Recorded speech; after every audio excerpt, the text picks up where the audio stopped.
Book of Job, chapter 2.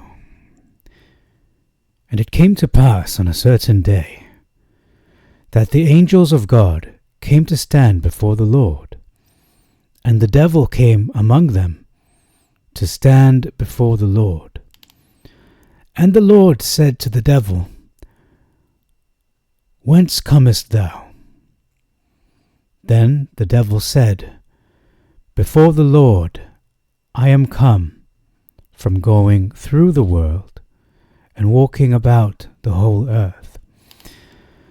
And the Lord said to the devil, Hast thou then observed my servant Job, that there is none of men upon the earth like him, a harmless, true, blameless, godly man, abstaining from all evil, and he yet cleaves to innocence, whereas thou hast told me to destroy his substance without cause.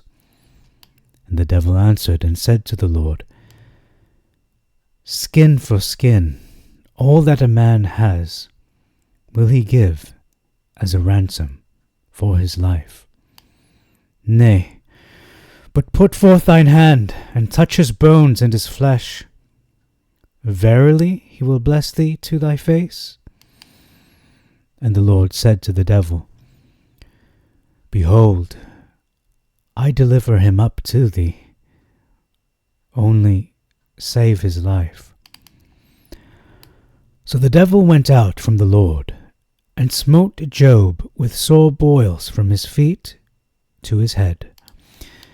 And he took a potsherd to scrape away the discharge, and sat upon a dung heap outside the city.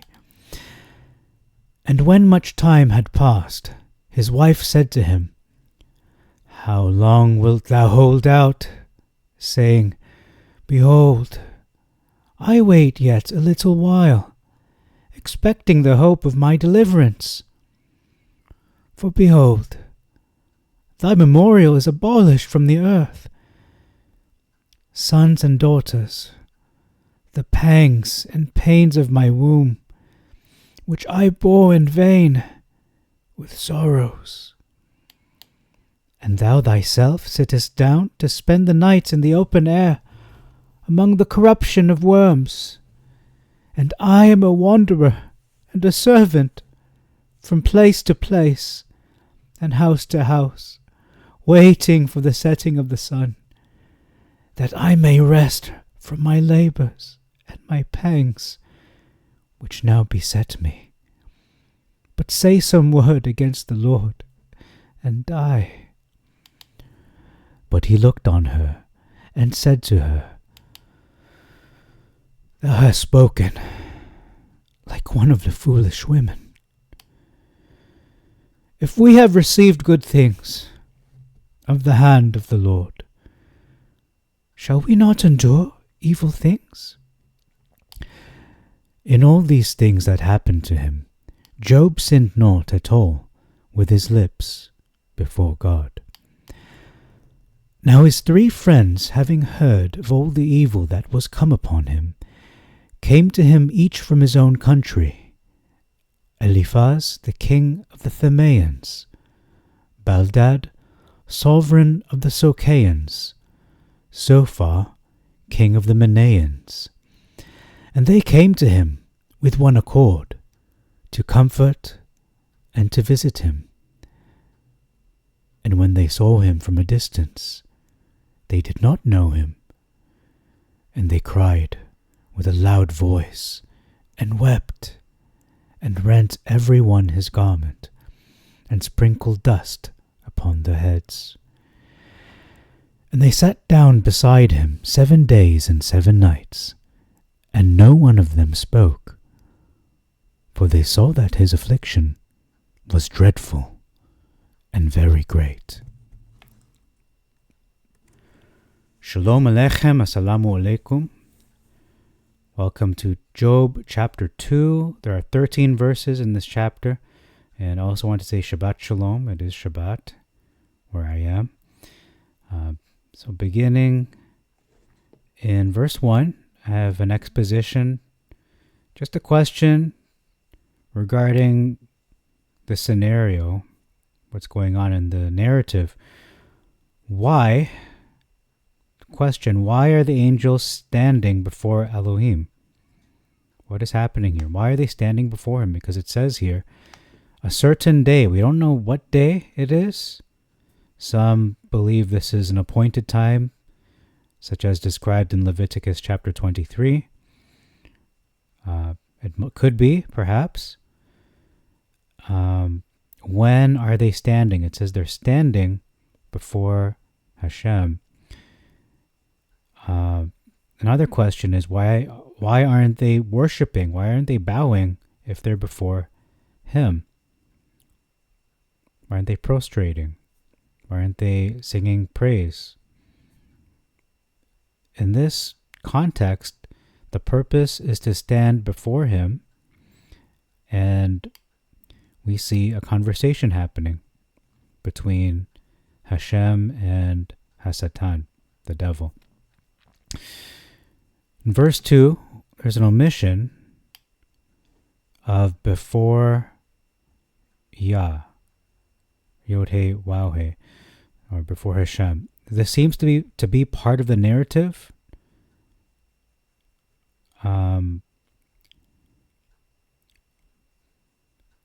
Meaning this is not a verbal statement, although it can be read that way, such as during the narration portion of this video, I did read it as a verbal statement. But it can also be read as the devil said before the Lord, as he was in front of the Lord. So it can be read either way. Makes sense in either case, I think.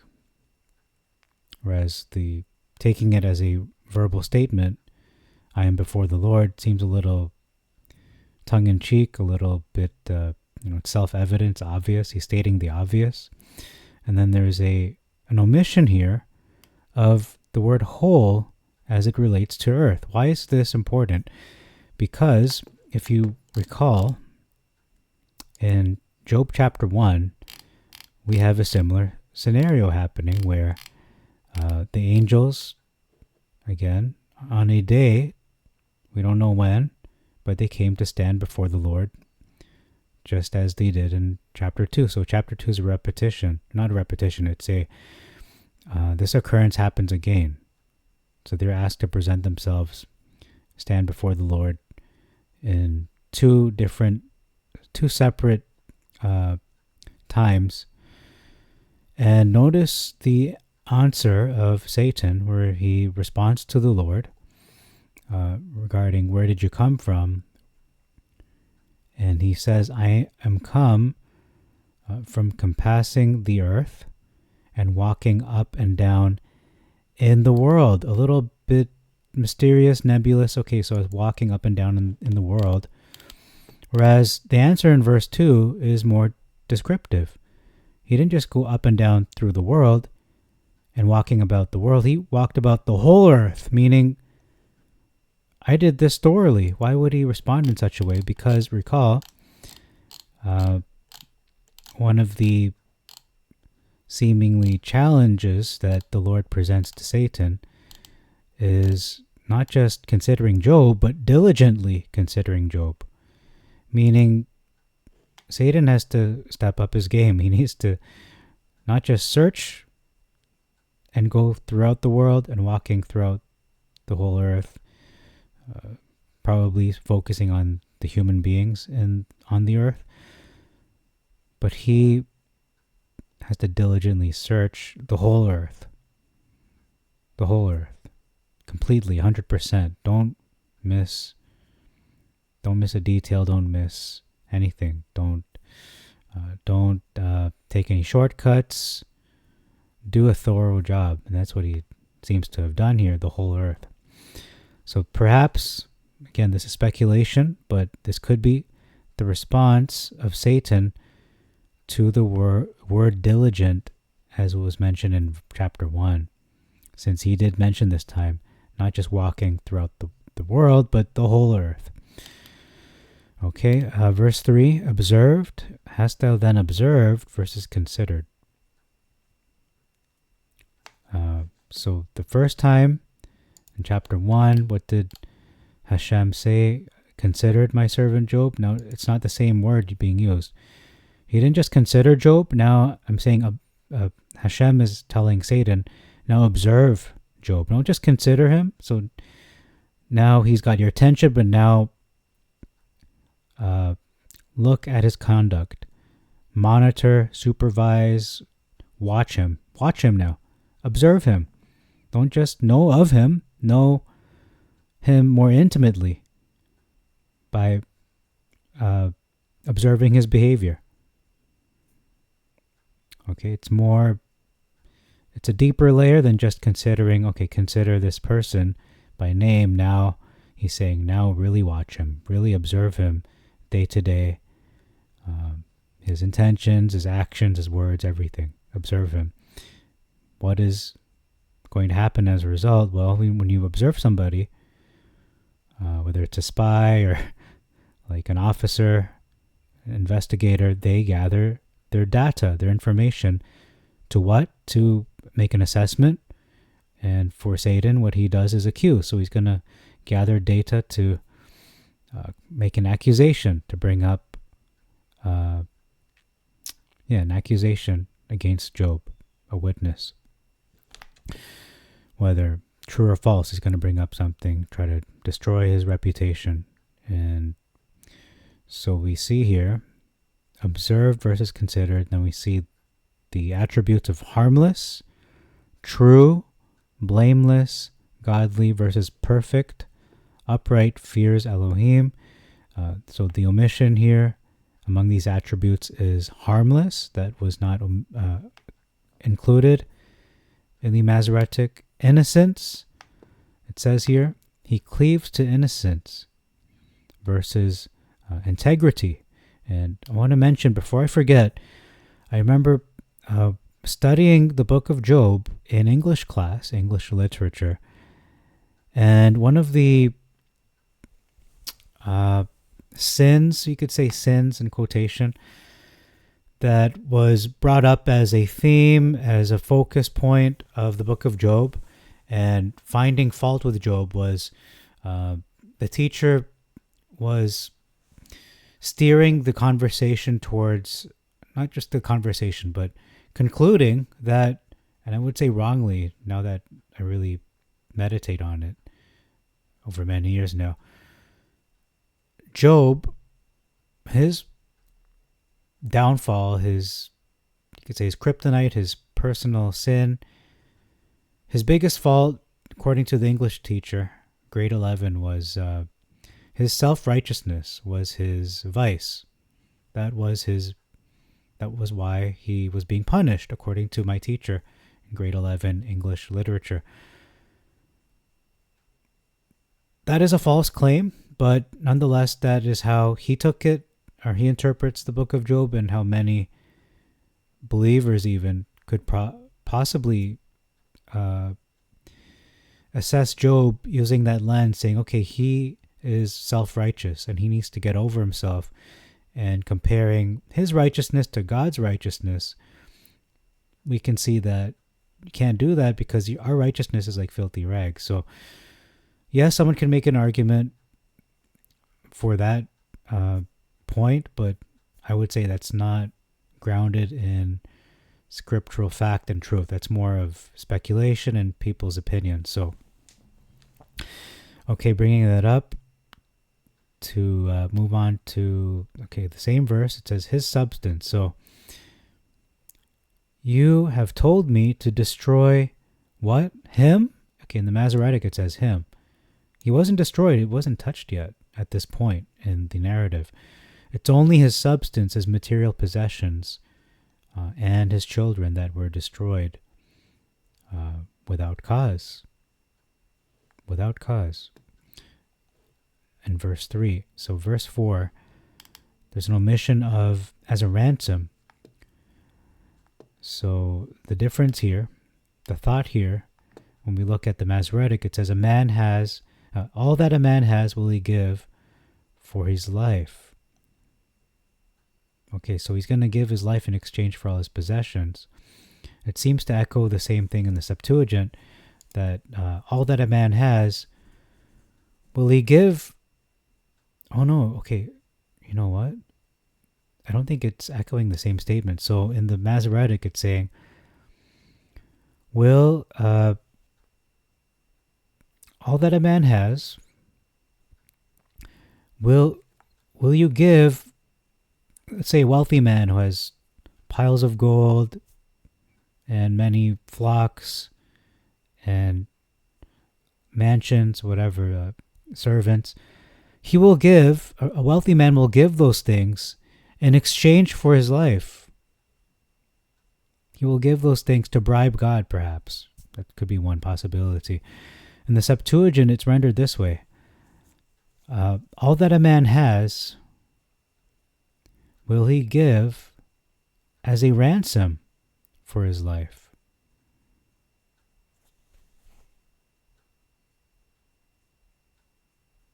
So he will give this in order to save his life. Okay, I don't know if that made sense, but in the Masoretic it's saying, all that a man has, okay, he's going to exchange all his material possessions to save his life. And the Septuagint is saying, all that a man has, will he give? Oh, it's a question. Will he give for his life? It seems to be a question. Okay, it seems to be the same. I don't know, maybe I'm wrong, but the exposition for that verse reads as follows. So the thought here is not that a man will give his life for his possessions. He's not exchanging his life to save what he owns, material possessions. This could be a question, or it could be posed as a rhetorical question, but it seems more likely that a man would rather give up his possessions. So he's going to give up his material possessions rather than his life, instead of giving his life. So that seems to be the distinction between the two. So in the Masoretic, it's saying, for a wealthy man, if he wants to save his life, he's going to bribe God, or sell his possessions, give them in order to save his life. Whereas in the Septuagint, it seems to be saying he would rather give up everything he owns instead of giving up his own life. If he had to choose between the two, give up your life or give up your possessions, he would choose his possessions first. Okay, so I'd say it's nuanced. It's not a big difference, but it's more in how you interpret that. Verse 5. We have an omission of the word nay. Okay, why is this significant? Because this word nay, also known as no in modern English, this word seems to confirm that, yes, indeed, this was a question in verse 4. Skin for skin, all that a man has, will he give as a ransom for his life? Meaning the third option is now a contradiction. Okay, what is the third option? That a man would rather give up his possessions rather than his life. So that seems to be a contradiction now. So it is either a man will give his life for his possessions, or would rather give up his... Okay, you know what? I'm getting confused now. Try to make sense of it. I think I'm confusing myself now. Let's move on. Verse 5, it says, same deal as previous chapter, verse 11. Okay, talking about only save his life. Okay, let's look at the previous chapter. Verse 11, it says, hast thou not made a hedge? Oh no, it says, put forth thine hand, touch all that he has. Verily will he bless thee to thy face. So touch all that he has. So that is the deal. Touch all that he has. And it says, touch his bones and his flesh. Verily he will bless thee to thy face. So no, it's escalated. It's no longer just everything he has. It's now touch his physical body, his health condition, his health status. Verse 6, I deliver him up to thee. Verses, behold, he is in thine hand. Again, showing the hierarchy of authority Hashem has over even Satan. He has to be given authority, permission to do, specifically touching the health, affecting the health of Job, having power over that. Verse 8, potsherd. What is a potsherd? This is a shard of pottery. So this is somewhat gruesome when you picture somebody taking a piece of pottery, a shard, and scraping themselves with it. And there's an omission of the word discharge. What is discharge? This could be many things. It could be mucus, could be blood, could be pus, could be serosanguinous fluid, which is like a clear fluid mixed with blood, or it could be a serous fluid, which is simply a clear fluid, not murky. And then we have a big difference. It says, he sat upon what? A dung heap outside the city. So he's on a dung heap. In my opinion, Job is showing humility.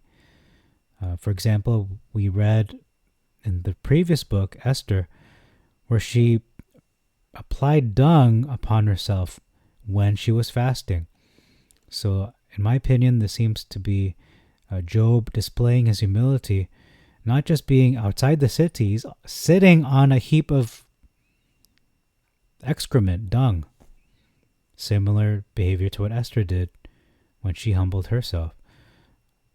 And notice where Job is. He's not in the city, he's outside the city, outside the city limits, outside the walls of the city, perhaps.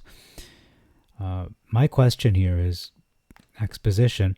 Did Job self-impose this exile? Was this the city that kicked him out, or did he do this to himself? Verse 9, big difference, could be even a huge difference. This is the statement from Job's wife, which sadly is left out from the Masoretic text. This is one of the biggest differences, and not just Job, but the whole Bible. We can sympathize even with Job's wife. I'm not going to read it again. I read it for you in the narration portion. But what we can gather from this is that she didn't say this hastily. It says, when much time had passed. This is much time. It's not a few hours later after Job was afflicted and after their kids were tragically killed. This isn't a few days after. Possibly it's weeks after, perhaps even months, could be even a year. We don't know, but it's much time. Enough time had passed, and then his wife, Job's wife, said to him the following, how long will you hold out? So how long are you going to continue going this way?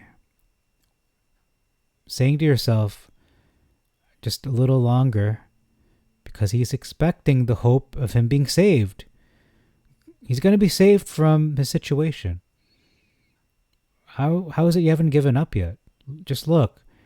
Your memorial, your legacy is abolished from the earth. Your kids, basically, are no longer. There's nothing to carry on your name and your legacy, your business, your reputation, your kingdom, because Job is a king, a ruler, a sovereign. The pangs and pains of my womb, her children, which I bore in vain with sorrows. Now, after the fact, it's vanity, because there's no more lineage. And you sit down to spend the nights in the open air. You're outside, you're homeless, among the corruption of worms. And I'm a wanderer and a servant from place to place and house to house. So perhaps they were both homeless. She was basically living in as a maidservant, perhaps, waiting for the setting of the sun. She can't wait for the day to be over. It's hard work, hard labor.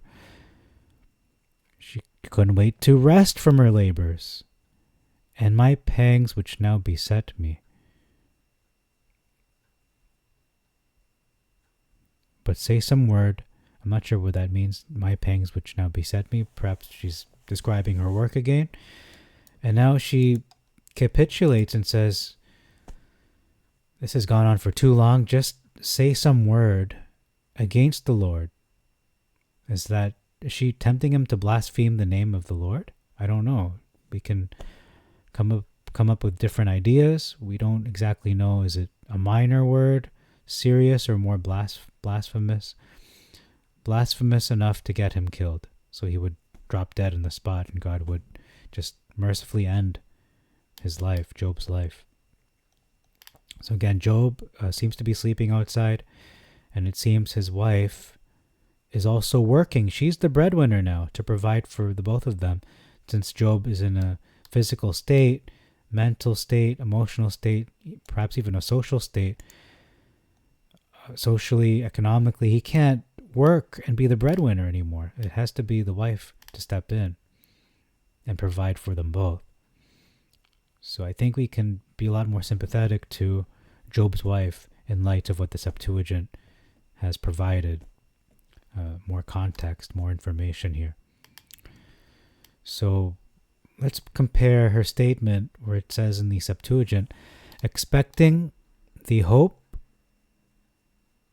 of my deliverance, versus dost thou still retain thine integrity? So notice this seems to tie in more with the erroneous idea that Job's biggest sin, his biggest fault, character flaw, however you want to put it, is his self-righteousness, his integrity, his ego. No, that's not what it is. It seems to be more likely, not that it is, we're talking about his integrity, nor is the story focusing on Job being being self-absorbed and thinking, oh, my integrity is more important than anything else, my self-righteousness more than anything else. No, he's not placing a priority over that. But he is placing his hopes in is for him to be saved, that God would take him out of this, that it wouldn't go on for forever. Okay, so possibly these are the parallel verses, these what I just compared in verse 9. And then it says, curse Elohim and die. Okay. Say some word against the Lord and die. Okay. So say some word against the Lord. So does that mean to curse him? It seems a lot more harsh in the Masoretic, more explicit. Curse him. Don't bless him, but curse him. Say something blasphemous. Say something that is not characteristic of Job. It's a good thing he didn't do that. Exposition. It seems Job's wife wants to escape from not only her labors, but also from her pangs, which could be many things, but from my notes, it seems that these pangs she's describing, which beset her, are perhaps the deaths of her 10 children, which is a very heavy burden for a parent to carry. This is not normal for parents to bury and mourn for their children. It's the opposite of what should happen, where it's the children who bury the parents, and the children should not pass before the parents. It's not natural. It's unnatural. Verse 10, but he looked on her. That was omitted. So Job looked on her. Why is that important? He looked at her. He's acknowledging her. It's not that he's ignoring her. He is paying attention to her, and he's looking on her. And that could be read in so many ways. Is he looking on her with sympathy? We don't know. Significant difference. Job says, if we have received good things. So he's stating the obvious. We have received good things from the hand of the Lord, but he's posing it as a question. If we have received good things, which is the case, shall we not endure evil things? It's common sense. In the Masoretic, Job basically says, what? As an exclamation, a big question mark. And perhaps even exclamation rather than just only a question mark. So he's reacting more emotionally. What's wrong with you, perhaps? So it's a lot more scathing, accusatory towards the wife. Just the Masoretic text, chapter 2 of Job, rather than the Septuagint, which is displaying more sympathy towards the wife, towards Job's wife, and even a little more conversational, more, I don't know, polite could be one word to use to describe this. Okay, if we have received versus what? An omission of before God. So Job sinned not at all with his lips. So that was omitted before God, which means that he truly didn't sin. Even when no one was around, he still did not sin with his lips before the presence of God, using God's standards, not man's standards. Verse 11, an omission of king. So the friends of Job, Eliphaz was king of the Themaeans. These are actual real places. Baldad, sovereign or ruler of the Socaeans. And Zophar, king of the Manaeans. So Manaeans are a real people group as well.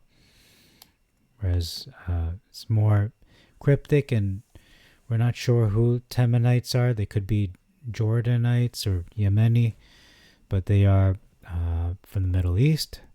Teman, pretty much the same. Socaeans versus Shuhite. And then Manaeans rather than Namathite, which is more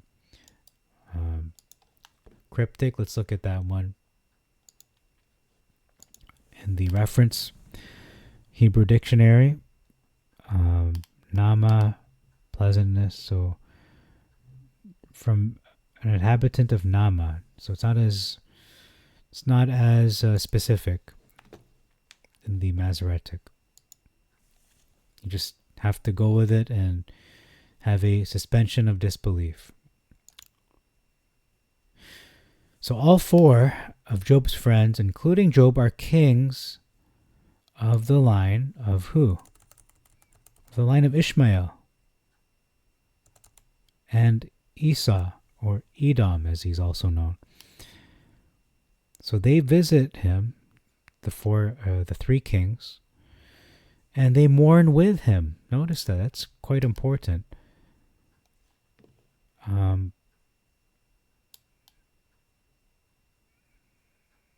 They visit him and they mourn with him. They wept.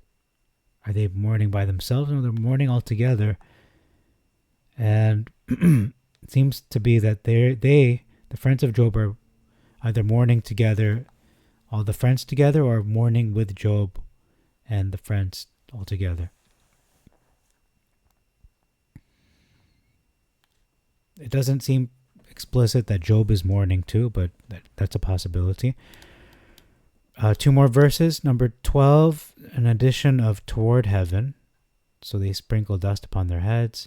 Toward heaven means either they're looking up or they're sprinkling the dust towards heaven. It seems to be the former, seems more possible. And then lastly, verse 13, Job's friends saw that his affliction was dreadful, it was fearful, it was something you would not want. And the Masoretic says they saw that his grief, his pain, his suffering, his adversity, his sorrow was very great. Okay, so the difference is focusing on his affliction being dreadful, highly undesirable, you could say, versus his grief, his pain, his suffering. His emotion is the focus, not the factual events that took place and the consequences of that, such as the health affliction he's now going through. So I'm going to put here, focus is on the physical consequences versus the emotional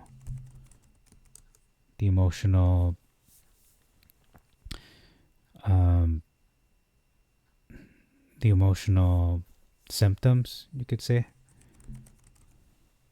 So one is factual versus feelings. Facts versus feelings is a famous saying that is used in some circles. Okay, so that's all for this video. Thank you very much for your time. Till next time, we will do Job chapter 3. Hashem willing. So thank you for your time once again.